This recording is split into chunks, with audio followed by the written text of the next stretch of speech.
Alors, bonsoir tout le monde et bienvenue à cette réunion régulière, une séance régulière du mois de novembre 2020. Alors, comme vous pouvez le constater à l'écran, il y a quorum, tous les conseillers et conseillères sont présents. Alors, nous allons déclarer cette séance ouverte et demander à Mme la greffière de nous faire lecture de l'ordre du jour, s'il vous plaît. Donc, oui, alors, ouverture de la séance. À 1.1, mot bienvenue, ouverture de la séance. 1.2, présentation et adoption de l'ordre du jour. 1.3, information citoyen, donc décoration de Noël, suivi concernant le pont, centre multifonctionnel et calendrier 2021. Au greffe, adoption du procès-verbal de la séance ordinaire du 13 octobre 2020. 2.2, adoption du procès-verbal de la séance extraordinaire du 26 octobre 2020. 2.3, adoption du calendrier 2021 fixant le jour, l'heure et le lieu de la tenue des séances du conseil municipal. À 2.4, rapport relatif à la procédure d'enregistrement du 14 octobre 2020 concernant l'approbation du règlement numéro 676-20. À 2.5, déclaration d'intérêt pécuniaire des membres du conseil.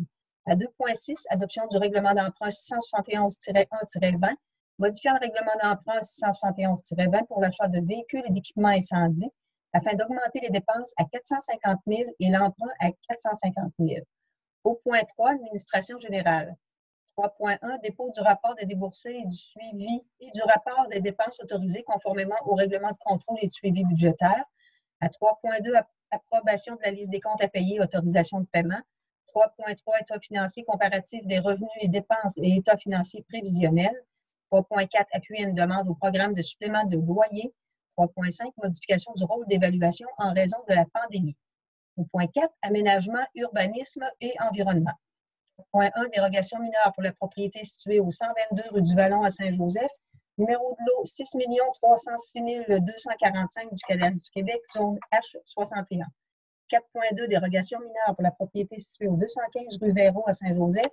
Numéro de lot 6 389 541, zone H33. À 4.3, dérogation mineure pour la propriété située au 272 route 276 à Saint-Joseph. Numéro de lot 5 698 975 et 5 698 976, la zone C6. À 4.4, dérogation mineure pour la propriété située au 11-15 avenue du Palais à Saint-Joseph. Numéro de lot 3 875 333 du cadastre du Québec, zone M56. À 4.5, dérogation mineure pour la propriété située au 1157 avenue de la Sarcelle à Saint-Joseph, numéro de lot 3 875 423 du cadastre du Québec, zone H65. 4.6, modification de vocation récréative de la zone REC 126. À 4.7, émission de certains types de permis et certificats par le technicien en émission de permis. À 4.8, adoption du règlement 627-13-20 modifiant le règlement de zonage 627-14 visant à redéfinir les limites des zones I12, H14, H44, H45 et H45.1, à revoir les usages autorisés pour les zones C6, H45.1 et H61, à revoir les spécifications de construction pour la zone H45.1, H61 et H63, à ajouter une nouvelle bande tampon spécifique au plan de zonage dans la zone I12, à réviser les normes relatives aux hauteurs maximales pour les bâtiments agricoles et les normes relatives au déboisement en bordure d'un cours d'eau ou d'un lac. À 4.9, travaux de démolition suite aux inondations printanières 2019. Au point 5, loisirs et culture, utilisation de la piste cyclable pendant la période hivernale. À 5.2, surfaceuse usagée. 5.3, adoption du plan d'action du comité d'embellissement. À 5.4, tarif de location de glace à l'aréna et à la salle du théâtre de l'Hôtel de Ville. Et à 5.5, demande d'aide financière dans le cadre du programme de soutien à la mise à niveau et à l'amélioration des sentiers et des sites de pratique d'activités de plein air, donc le PSSPA, pour les sentiers de ski de fond et de raquettes. Au point 6, sécurité publique, il n'y a pas de sujet. À 7, travaux publics et hygiène du milieu. Entente de fourniture de services pour le traitement des boues provenant de la fosse de rétention du camping Saint-Joseph situé à Saint-Joseph-des-Arables. À 7.2, annulation de l'appel d'offres 2530 pour l'achat de 2 camionnettes. 7.3, achat d'une camionnette 1 tonne. Au point 8, service d'ingénierie, il n'y a pas de sujet. À 9, Varia et à 10, question de l'Assemblée. 10.1, questions relatives à la séance, 10.2, autres questions, et 11, levée de l'Assemblée. Alors, je crois qu'au Varia, on va ajouter un sujet dès maintenant qui va être à 9.1, achat et installation de réservoirs pour diesel et essence au garage municipal. Alors voilà, est-ce que ça va nous prendre une proposition pour cet ordre du jour? On va le proposer, M. le maire. Merci, M. Doyon. Est-ce que tout le monde sont d'accord pour cet ordre du jour? Oui.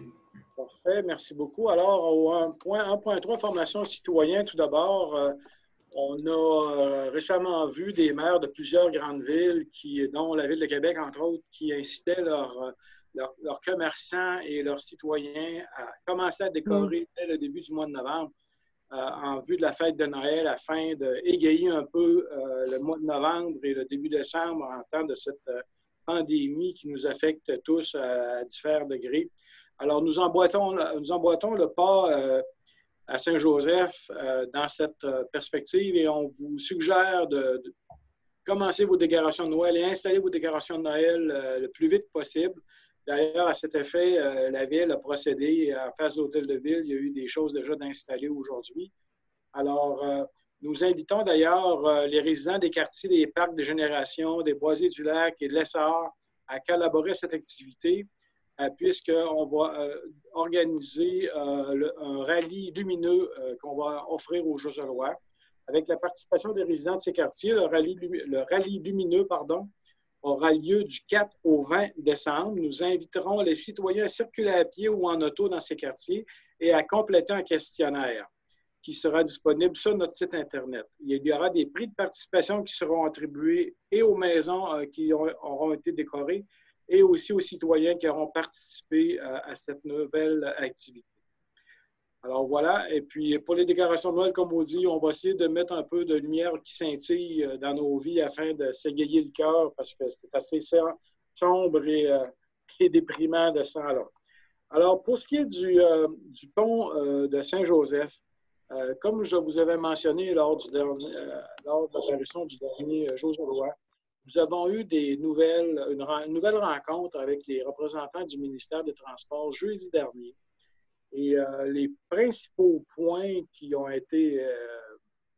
ressorti sont, premièrement, le problème de portée sécuritaire du pont provient de la fissure, du fissurage, du fait que plusieurs pièces sont fissurées, plusieurs pièces de structure d'acier du pont sont fissurées actuellement. C'est ce qui a été découvert l'été dernier. Et puis, ce qui fait que le pont maintenant est limité à 5 tonnes. D'un autre côté, nous avons appris qu'il n'y aura pas d'intervention sur le pont pour augmenter sa capacité portante avant le début de l'été prochain. Alors ça ne sont pas nécessairement des bonnes nouvelles et les analyses sont encore en train d'être faites et les solutions possibles sont en train d'être envisagées pour pouvoir déterminer exactement qu'est-ce qui pourrait être fait pour augmenter la capacité du pont en attendant le nouveau pont. Parlant du nouveau pont, nous avons appris que l'appel d'offres pour l'étude de faisabilité du nouveau pont devrait être émise d'ici la fin de l'année.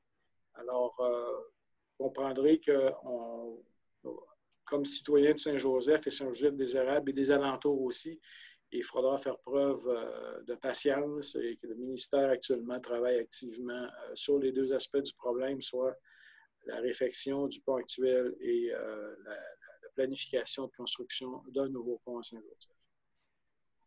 En ce qui concerne le centre multifonctionnel, le 5 novembre dernier, nous avons ouvert 3 offres que nous avons reçues pour la conception, construction et mise en service du centre multifonctionnel.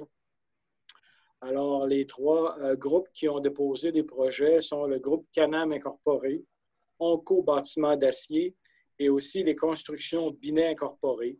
Alors actuellement, le processus d'analyse de ces offres-là, de ces propositions est en cours et se prolongera encore pendant quelques jours, probablement un peu une partie de la semaine prochaine. Et par la suite, les résultats seront divulgués au Conseil et par la suite, une décision sera prise en fonction des recommandations aussi du comité qui aura fait l'analyse des dites propositions. Maintenant, j'ai eu l'occasion aujourd'hui de voir le projet de calendrier Joselois pour 2021. Et je tenais à souligner, encore une fois, cette année, il y a eu un concours de photographie auprès de nos citoyens pour agrémenter notre calendrier de beaux paysages, de belles photos. Et j'ai été vraiment impressionné par la qualité des photos qui ont été proposées aux gens qui organisent le calendrier. Vraiment, ma réflexion, ça a été, on a vraiment des talents de photographes à Saint-Joseph, là. Des extraordinaires photos là, qui ont été déposées. Il y a plusieurs personnes qui participent et dont les photos ont été choisies. Alors, je voudrais vraiment remercier les gens qui ont participé et bravo à ceux et celles dont les photos ont été choisies. Et on m'a mentionné aussi qu'il y avait d'autres photos qui étaient vraiment très, très belles, mais qui avaient un problème de spécification. En tout cas, il y avait un problème, puis on ne pouvait pas avoir les photos assez précises une fois agrandies. Alors, mais quand même, merci beaucoup à tous ceux et celles qui ont participé à ce projet de calendrier. Alors, voilà pour l'information aux citoyens. En 2.1, l'adoption du procès-verbal de la séance ordinaire du 13 octobre 2020. Tout le monde en a pris connaissance. Oui. Ça correspondait. Alors, ça va nous prendre une proposition d'acceptation. Monsieur Lagueux, merci. Est-ce que tout le monde est d'accord? Oui. Parfait, merci beaucoup. Alors, en 2.2, l'adoption du procès-verbal de la séance extraordinaire du 26 octobre 2020. Et comme cette séance-là a été diffusée sur les réseaux sociaux, on n'aura pas besoin d'en faire un résumé. Si jamais il y a des gens qui l'ont manqué, vous pouvez toujours revenir sur le site de la Ville et la séance est là en intégrale. Alors, vous pouvez y aller. Alors, ça va nous prendre une proposition d'acceptation. C'est bon, monsieur le maire. Est-ce que c'est Sylvain qui a mentionné? Oui. Alors, M. Sylvain Gilbert propose. Tout le monde est d'accord? Oui. Yeah. Merci beaucoup. En 2.3, adoption du calendrier dont je parlais tantôt, c'est le calendrier des séances, fixant le jour, l'heure et le lieu de la tenue des séances du Conseil municipal pour 2021. Monsieur Vachon. Oui, considérant que l'article 319 de la loi sur les cités et villes prévoit que le Conseil doit établir, avant le début de chaque année civile, le calendrier de sa séance ordinaire pour la prochaine année en fixant le jour et l'heure du début de chacune, je propose que le calendrier ci-après soit adopté relativement à la tenue des séances ordinaires du Conseil municipal pour 2021, qui se tiendront au bureau de l'Hôtel de Ville et débuteront à 20 h.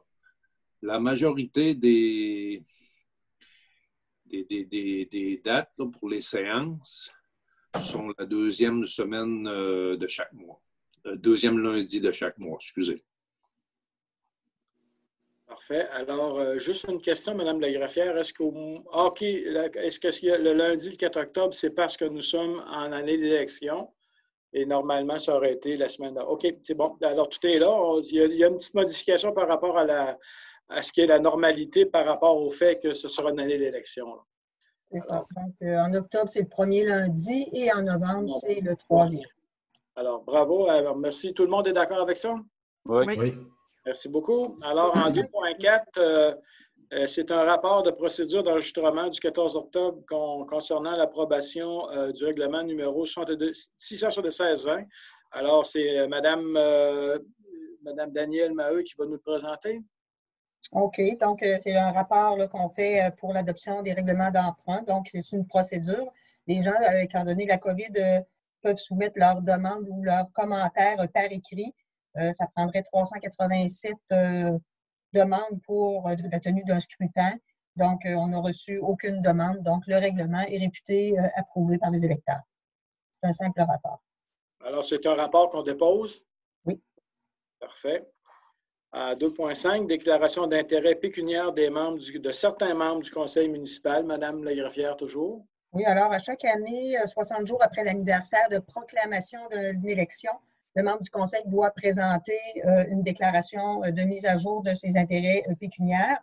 Alors, on a reçu les déclarations de Mme Hélène Saint-Hilaire, de M. Michel Doyon et de M. Vincent Gilbert. Les autres membres du conseil vont produire leur déclaration un petit peu plus tard parce qu'ils ont été élus lors de l'élection d'octobre. Donc, le délai est un petit peu plus long. Parfait, merci beaucoup. Lors de l'élection de novembre, je m'excuse. Oui. Alors, contrairement aux gens qui avaient été élus par acclamation. Et voilà. Alors, en 2.6, adoption du règlement d'emprunt 671-1-20, modifiant le règlement d'emprunt 671-20 pour l'achat de véhicules et d'équipements incendies, afin d'augmenter les dépenses à 450 000 Monsieur Sylvain Gilbert, s'il vous plaît. Oui, entendu qu'il y avait un règlement d'emprunt 671-20 décrétant une dépense de 350 000 et pour un emprunt de 350 000 pour l'achat d'un véhicule incendie. Après vérification, on a eu un soumissionnaire. Les soumissions étaient plus chères. Fait qu'on va augmenter la demande d'emprunt à 450 000. Et je le propose, M. le maire. Merci. Est-ce que tout le monde est d'accord avec cette proposition? Oui, M. le maire. Merci beaucoup. Alors, en 3.1, dépôt du rapport de déboursé et du rapport de dépenses autorisées conformément au règlement de contrôle et suivi budgétaire. Alors, au cours du mois d'octobre, il y a eu des chèques pour un montant de 259 142,81. Un chèque annulé, un seul, au montant de 928,45. Il y a eu des prélèvements pour 122 657,55 et des paiements directs pour une valeur de 1 242 687,69 pour un grand total de 1 625 416,50 sous. Voilà. En 3.2, l'approbation de la liste des comptes à payer et autorisation de paiement, Mme Saint-Hilaire. Oui, ce mois-ci, il y a 9 autorisations. La première est pour les constructions JL Gros-Lot incorporées pour les travaux de remplacement du pont de la rivière Pouliot sur la piste cyclable, un montant de 49 065,47. La deuxième, c'est pour démolition Lemaire incorporée. C'est pour les travaux de désamiantage et de démolition de l'ancienne caserne pour un montant de 49 562,86. La troisième est pour Infrasport pour un mandat d'honoraire professionnel en ingénierie pour le centre multifonctionnel, un montant de 661,11. La quatrième autorisation, c'est pour SNC-Lavalin Incorporé pour des honoraires pour le prolongement de la rue Goulet, un montant de 344,93. Le cinquième, c'est pour FNX Innove pour des honoraires pour la descente, le projet de descente de bateau pour un montant de 2 184,53. La sixième autorisation pour PE Pajot Incorporé pour les travaux de remplacement de ponceau, de pulvérisation et de pose d'un nouveau revêtement bitumineux sur une partie du rang de la Grande Montagne pour un montant de 349 225,07. La septième autorisation, toujours pour PE Pajot Incorporé pour les travaux de remplacement de ponceau, de pulvérisation et de pose d'un nouveau revêtement bitumineux sur une partie durant l'Assomption Nord pour un montant de 396 149,54. La huitième autorisation, c'est pour la construction Poulain et Frères. C'est pour le remboursement de la retenue contractuelle qui avait été conservée là, pour le projet de réfection de l'escalier principal de la Maison de la Culture pour un montant de 2 567,67. La neuvième autorisation CanExplore Incorporée, c'est pour des travaux d'alésage, nettoyage et inspection télévisée des conduites d'égout pour un montant de 83 842,20. J'en ferai la proposition, M. le maire. Merci beaucoup. Est-ce que tous sont d'accord? Oui. Oui, parfait, merci. Alors, en 3.3, État financier comparatif de revenus dépenses et État financier prévisionnel, M. Landry.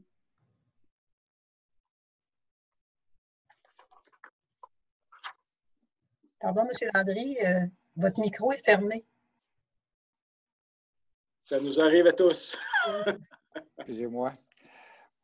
Les dépenses réelles au 31 octobre 2019, donc l'année passée, c'était 9 millions, pas les, je dis les dépenses, mais les revenus, c'était 9 115 557. Au 31 octobre de cette année, on est rendu à des revenus de 10 148 358 sur un budget de 9 726 000. On prévoit finir l'année à 10 186 200. Concernant les dépenses de fonctionnement, l'année passée, on était au 31 octobre à 6 634 666. Cette année, on est rendu à 7 637 268 sur un budget de 8 657 200. Et on prévoit finir l'année à 9 284 500. Ça, la principale hausse qu'on a là, concernant le fonctionnement, c'est les dépenses de piste qui vont être remboursées. Là. Ça, on en a plus. Puis, on a aussi dans l'hygiène du milieu, là, on a plus de dépenses de prévues. Puis, c'est causé aussi par des travaux qui ont été faits. Puis, on a des revenus qui vont venir en conséquence ça, concernant le vidange des étangs. Dans les autres activités financières, l'année passée, on en avait pour 425 871. Cette année, on est rendu à 148 937. On prévoit finir l'année à 901 700 sur un budget de 1 68 800. Concernant ensuite de ça, les comptes à recevoir en 2020, il nous reste les taxes à recevoir et les comptes en général. Là, il nous reste un 330 948,85 cents à recevoir de 2020. Des comptes de 2019, il nous en reste pour 15 740 $ pour 2018, 3 093 $ et antérieur à ça, on a pour 961,76 $. Au 31 octobre 2020, on avait en caisse un montant de 226 868,04 $. Alors, merci beaucoup, monsieur le directeur général et trésorier, bien sûr. Alors, en 3.4, appui à une demande au programme de supplément de loyer, monsieur Vincent Gilbert. Oui, attendu que l'organisme à but non lucratif Clé en main vise à offrir à des personnes répondant aux conditions d'admissibilité des logements sociaux subventionnés de qualité, de même que des suppléments au loyer, subventions où le locataire paie 25 % de son revenu pour le loyer. Attendu que M. Étienne Lessard a présenté en collaboration avec l'organisme Clé en main une demande au programme de supplément de loyer à la Société d'habitation du Québec. Attendu que M. Lessard paiera une partie de l'employé et la balance sera payée par le SHQ à 90 % ainsi que par la Ville à 10 %. Donc, il est proposé que la Ville accepte de payer 10 % du déficit du programme de supplément de loyer pour M. Étienne Lessard. J'en fais la proposition. Merci beaucoup. Est-ce que tous sont d'accord? Oui. Oui. À 3.5, modification du rôle d'évaluation en raison de la pandémie, Mme Saint-Hilaire. Oui, c'est une demande d'appui de la part de l'UMQ. C'est suite à ce que certaines municipalités du Québec ont reçu des demandes afin de réviser à la baisse l'évaluation foncière en prétextant que les mesures sanitaires avaient un effet sur la valeur foncière de leur unité d'évaluation. Puis, selon la loi sur la fiscalité municipale, c'est prévu qu'un rôle d'évaluation doit être modifié dans le cadre de l'imposition d'une restriction juridique à l'égard d'un immeuble. Ce qu'on retrouve comme restriction juridique, ça peut être un changement de zonage, l'imposition de contraintes par la loi sur les biens culturels, puis l'imposition d'une réserve au sens de la loi de l'expropriation. Puis, vu que certaines entreprises semblent obtenir une modification du rôle en évoquant les règles temporaires mises en œuvre par le gouvernement et restreignant certains secteurs d'activité comme le secteur hôtelier, puis celui de la restauration, puis attendu que la position du UMQ, appuyée par des analyses juridiques, est à l'effet que les restrictions temporaires imposées dans le contexte de la pandémie ne peuvent donner ouverture à une modification du rôle d'évaluation. Il est proposé que la Ville de Saint-Joseph appuie l'UMQ et demande au gouvernement que le projet de loi 67 présentement à l'étude prévoit une disposition clarifiant qu'une règle imposée par le gouvernement à un ministre ou une municipalité pour protéger la santé de la population durant la pandémie qui a pour effet de restreindre en totalité ou en partie les activités d'une entreprise ne constitue pas une restriction juridique au sens de la loi sur la fiscalité municipale. J'en ferai la proposition, M. le maire. Merci, Mme Saint-Hilaire. Alors, est-ce que tout le monde est d'accord avec cette demande d'appui? Oui. Oui, parfait. Alors, merci beaucoup. Alors, pour les 5 points suivants, Mme la greffière, on a des dérogations mineures. Est-ce que nous avons eu des correspondances de gens qui voulaient donner leurs commentaires là-dessus? Aucune correspondance sur aucune des dérogations. Merci beaucoup. Alors, en 4.1, dérogation mineure pour la propriété située au 122 rue du Vallon à Saint-Joseph. Le numéro de lot est le 6 306 245 du Cadastre du Québec en zone H61. Monsieur Serge Vachon. Oui, dans ce dossier-là, on a 2 dérogations. La première vise à réduire la largeur minimale du lot projeté 6 391 226 à 10,6 mètres en front de la rue du Vallon, alors que la norme est fixée à 15 mètres pour la construction d'une résidence unifamiliale jumelée sur un terrain desservi. La deuxième vise à réduire la largeur minimale à 11,45 mètres en front de la rue du Vallon, alors que la norme est fixée à 15 mètres pour la construction d'une résidence unifamiliale jumelée sur un terrain desservi. La recommandation du CCU était unanimement positive, donc je propose d'accepter les 2 dérogations. Merci beaucoup. Est-ce que tout le monde sont d'accord? Oui. Oui, M. le maire. Oui, je viens de constater, on m'a informé que nous avons perdu un participant, c'est M. Sylvain Gilbert, il semble avoir un problème de communication ou autre. Alors, il n'est pas présent actuellement. Alors, de Mme Desraffières, dans ce cas-là, est-ce qu'on parle d'unanimité de personnes présentes ou de quelle façon qu'on fonctionne? Bien, on va continuer. Le conseil, comme c'est là, la présence des gens, c'est unanime. Je ne sais pas. Oui, mais à ce moment-là, dans le compte-rendu, on va-tu mentionner à l'unanimité des personnes du conseil présent? Oui, quand même. Oui, okay. Oui, quand même. Je vais noter que... Sylvain, si M. Sylvain nous revient, alors je vous en ferai part. Là. Alors, OK. 4.2, dérogation mineure pour la propriété située au 215 rue Véro à Saint-Joseph. Numéro de lot 6 389 541 du Cadastre du Québec en zone H43. M. Doyon? Oui, c'est pour obtenir une dérogation sur le fait qu'il va augmenter la hauteur maximale du bâtiment à 11,3 mètres alors que la norme maximale est fixée à 10 mètres. C'est une ancienne résidence, puis lui, il fait une nouvelle fondation. Ça fait que, sur recommandation du CCU, on a accepté cette dérogation-là pour que ce citoyen-là puisse rénover son ancien bâtiment. Ça fait que j'en fais une proposition, M. le maire. Merci. Est-ce que tout le monde est d'accord? Oui. Oui, pas de problème. Alors, en 4.3, dérogation mineure pour la propriété située au 272, route 276 à Saint-Joseph-de-Beauce, numéro de lot 5 698 975 et 5 698 976 du Cadastre du Québec en zone C6. Monsieur Serge Vachon. Oui, ici, on parle de 3 dérogations dans ce dossier-là. La première vise à autoriser 2 garages isolés, alors que la réglementation prohibe cette combinaison, permettant ainsi la construction d'un second garage isolé. La deuxième vise à augmenter la superficie maximale d'un garage isolé à 112 mètres carrés, alors que la norme maximale est fixée à 75 mètres carrés. La troisième vise à augmenter la hauteur maximale d'un garage isolé à 6,25 mètres, alors que la norme maximale est fixée à 6 mètres. Attendu que la propriété concernée est située entièrement à l'intérieur des limites de la zone commerciale C6, attendu que la propriété concernée est adossée à la zone publique P-6.1,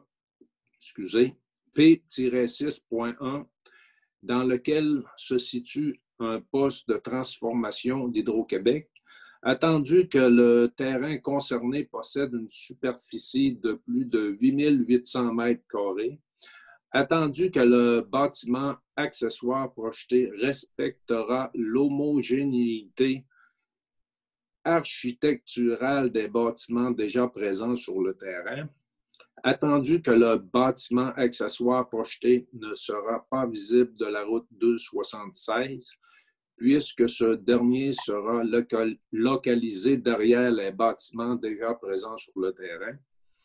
Attendu que les personnes intéressées ont eu l'occasion de se manifester et qu'aucun commentaire écrit n'a été reçu. Et la recommandation du comité consultatif d'urbanisme était majoritairement négative. Donc, moi, je propose d'accepter les 3 dérogations si haut mentionnées. Alors, merci de votre proposition. Est-ce que les membres du Conseil de ville sont d'accord? Oui. Oui. Accepté. Oui. Oui. Parfait, merci beaucoup. Alors, en 4.4, nous passons à la dérogation mineure pour la propriété située au 1115 avenue du Palais à Saint-Joseph, numéro de lot 3 875 333 du Cadastre du Québec en zone M56. Monsieur Doyon. Oui, c'est des dérogations à l'article 262 dans le règlement, du règlement de zonage 627-14 visant à autoriser qu'une enseigne excède le toit et les extrémités du mur de la façade avant principale de la section du bâtiment. Il y a une autre dérogation aussi au zonage 627-14 visant à installer 8 enseignes à plat sur le bâtiment alors que le nombre maximum est fixé à 2. J'aimerais souligner que cette dérogation-là, même à l'intérieur des vitrines qu'il y a en façade, s'il affiche de la publicité, c'est considéré comme un panneau commercial. Aussi, il y a une autre dérogation au règlement de zonage 622-14 visant à installer 2 enseignes à plat sur le bâtiment à 0,15 mètres du niveau moyen du sol adjacent à la façade, alors que la hauteur minimale est fixée à 1,5 mètres. Il y en a une autre aussi au règlement visant à installer une enseigne à plat sur le bâtiment au-dessus du bandeau de rez-de-chaussée, alors que le règlement le prohibe. Attendu que les personnes intéressées ont eu l'occasion de se manifester, qu'aucun commentaire n'a été écrit et reçu. J'en fais la proposition, M. le maire, puis j'aimerais souligner que ça va améliorer la façade du bâtiment qui était quand même assez terne. Alors, merci beaucoup, M. Doyon. Est-ce que tous sont d'accord avec cette proposition?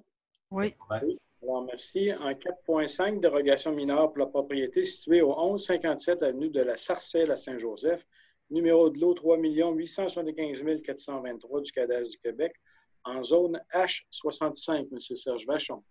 Oui, dans ce dossier, il y a 2 dérogations mineures.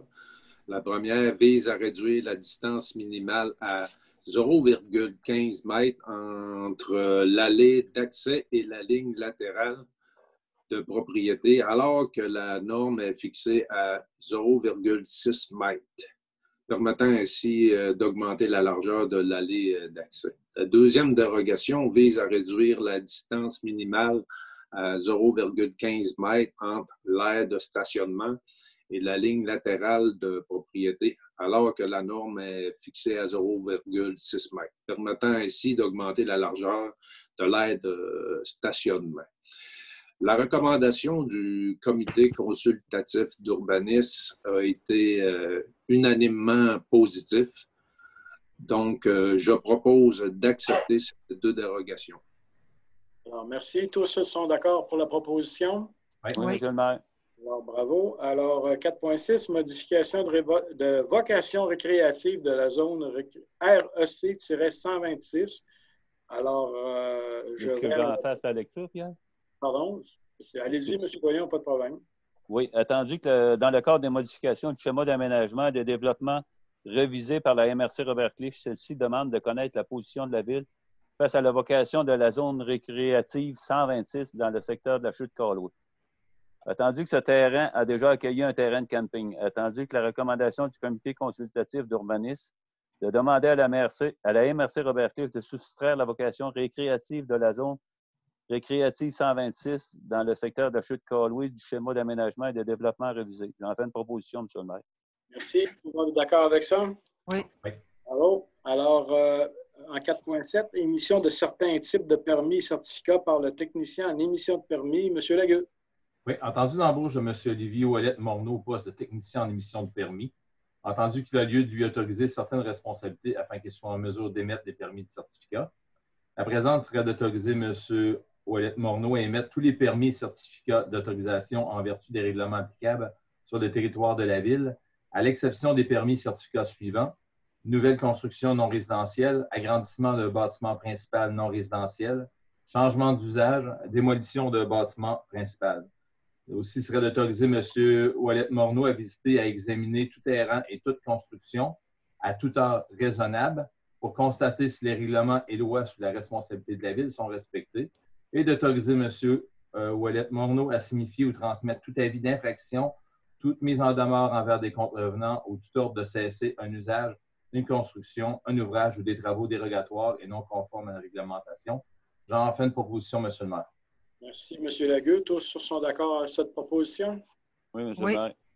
Bravo. Alors, en 4.8, adoption du règlement 627-13-20, modifiant le règlement de zonage 627-14 visant à redéfinir les limites des zones I12, H14, H44, 45, 45.1, à revoir les usages autorisés pour les zones C6, H45.1 et H61, à revoir les spécifications de construction pour les zones H45.1, H61 et H63, à ajouter une nouvelle bande tampon spécifique au plan de zonage dans la zone I12, à réviser les normes relatives aux hauteurs maximales pour les bâtiments agricoles et les normes relatives au déboisement en bordure d'un cours d'eau ou d'un lac. Je pense que c'est à peu près le résumé. Oui. Alors, Mme Saint-Hilaire. Vous avez fait une bonne partie du travail, hein? On en serait rendu à l'étape finale pour ce règlement-là. Le second projet de règlement avait été adopté à la séance ordinaire du 13 octobre 2020. Puis, il y a eu un avis aux personnes intéressées puis qui avaient le droit d'être inscrites sur la liste référendaire puis de signer une demande de participation au référendum qui a été donnée le 14 octobre 2020.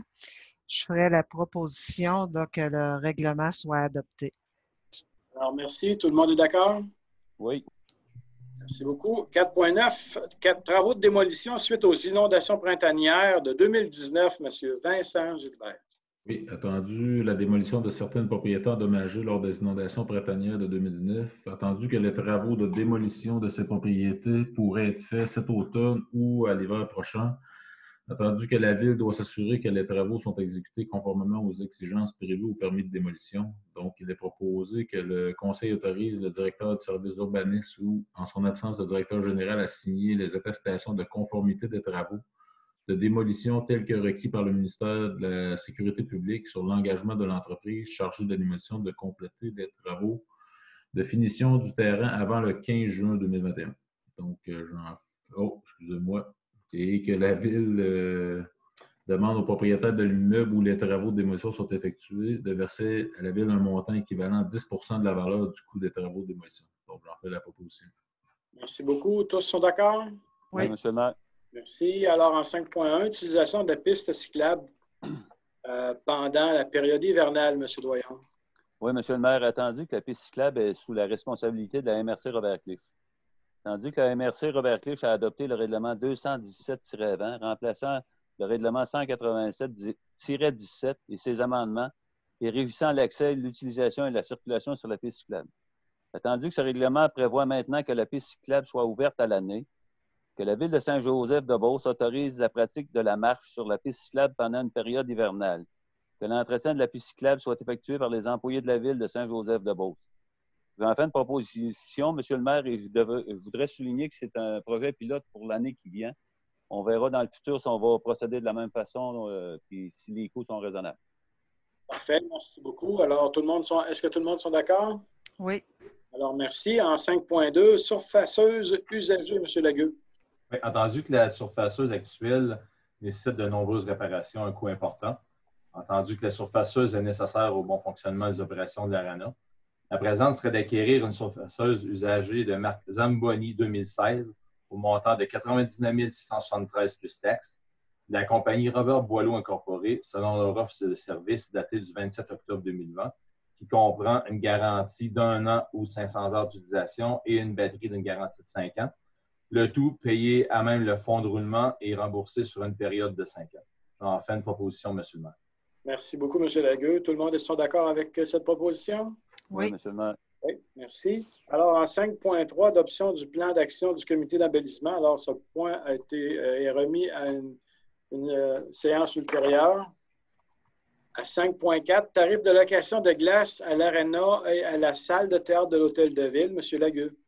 Oui, entendu qu'en raison de la pandémie de la COVID-19, les activités récréatives de l'Arena ont été suspendues. Entendu que la pratique du sport de glace est toujours autorisée selon des conditions spécifiques.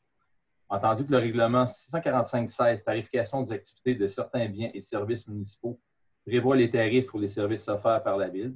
Entendu qu'un tarif réduit a été offert aux familles ou personnes intéressées à louer la glace de la patinoire de l'Arena. Entendu que le tarif de location de la salle du théâtre de l'Hôtel de Ville pour des cours de théâtre n'est pas établi dans le règlement 645-16 et qu'il a lieu de déterminer. La présente serait d'établir un tarif spécial de location de glace à l'Arena à un taux de 77,50 $ plus les taxes applicables pour les résidents de Saint-Joseph-de-Beauce et d'établir le tarif applicable pour la location de la salle du théâtre de l'Hôtel de Ville pour des cours de théâtre à 15 $ l'heure pour un organisme privé. J'en fais une proposition, M. le maire. Merci beaucoup, M. Lagueux. Tout le monde sont d'accord avec cette proposition? Oui. Oui. Dans la résolution, c'est marqué pour les résidents de Saint-Joseph-de-Beauce, mais considérant l'entente qu'on a avec Saint-Joseph-des-Érables, je pense qu'il faudrait rajouter Saint-Joseph-des-Érables aussi. Je ne l'avais pas vu tantôt. Okay, parfait. Merci beaucoup. C'est fort pertinent. Pour les réservations à l'Arena, c'est pour des familles bulles, c'est-à-dire qu'elles sont à la même adresse. Ça complète le point? Oui. Okay. Alors, en 5.5, demande d'aide financière dans le cadre du programme de soutien à la mise à niveau et à l'amélioration des sentiers et des sites de pratique d'activités de plein air pour les sentiers de ski de fond et raquettes. Monsieur Doyon?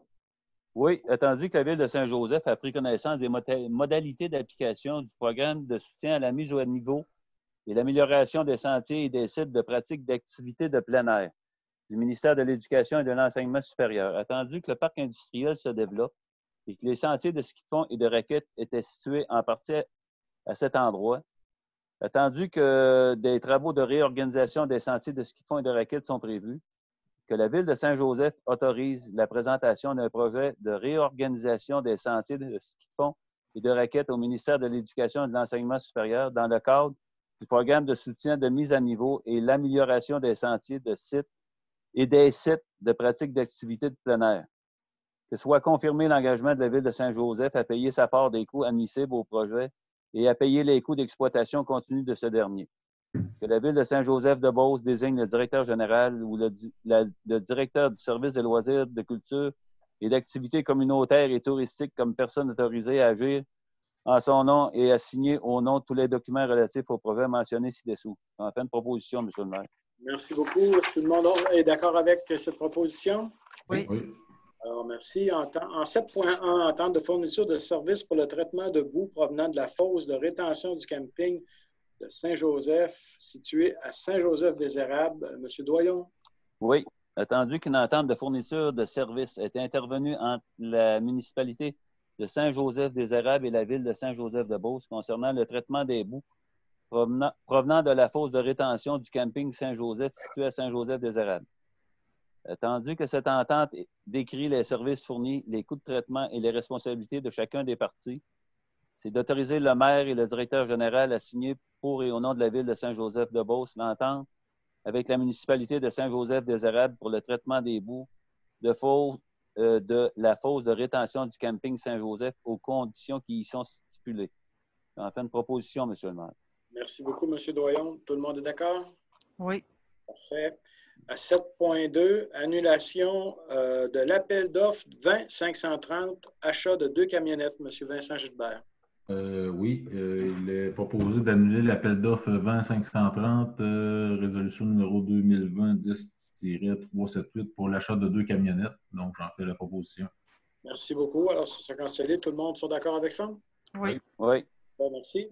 En 7.3, achat d'une camionnette 1 tonne. Alors, ce point a été remis à une séance supérieure. Alors, merci. En 9 varia, 9.1, alors, achat et installation de réservoirs pour diesel et essence au garage municipal. Est-ce que M. Doyon, vous continuez? Je donnerai ma place, M. le maire. Oui, c'est vrai, vous avez OK, parfait. Je vais le faire moi-même, merci.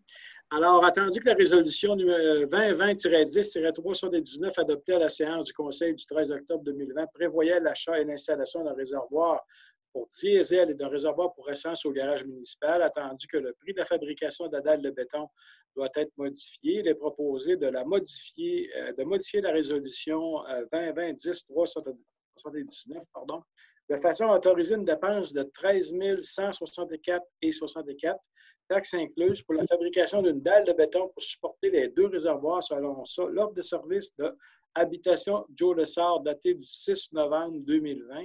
Et j'ajouterais, c'est pour se conformer totalement aux exigences en la matière quand il s'agit de produits pétroliers. Alors, c'est la proposition qui nous est faite. Ça va nous prendre quelqu'un pour me faire une proposition. Je vais le proposer, M. le maire. Alors, merci, M. Doyon. Est-ce que tout le monde est d'accord pour l'adopter? Oui. Oui. Alors, voilà, merci beaucoup. Alors, nous sommes à la période de questions. Je vous réitère que les citoyens sont invités à poser leurs questions et à les faire parvenir à la ville, soit par téléphone, soit par courriel, soit par d'autres façons, par lettre si beau.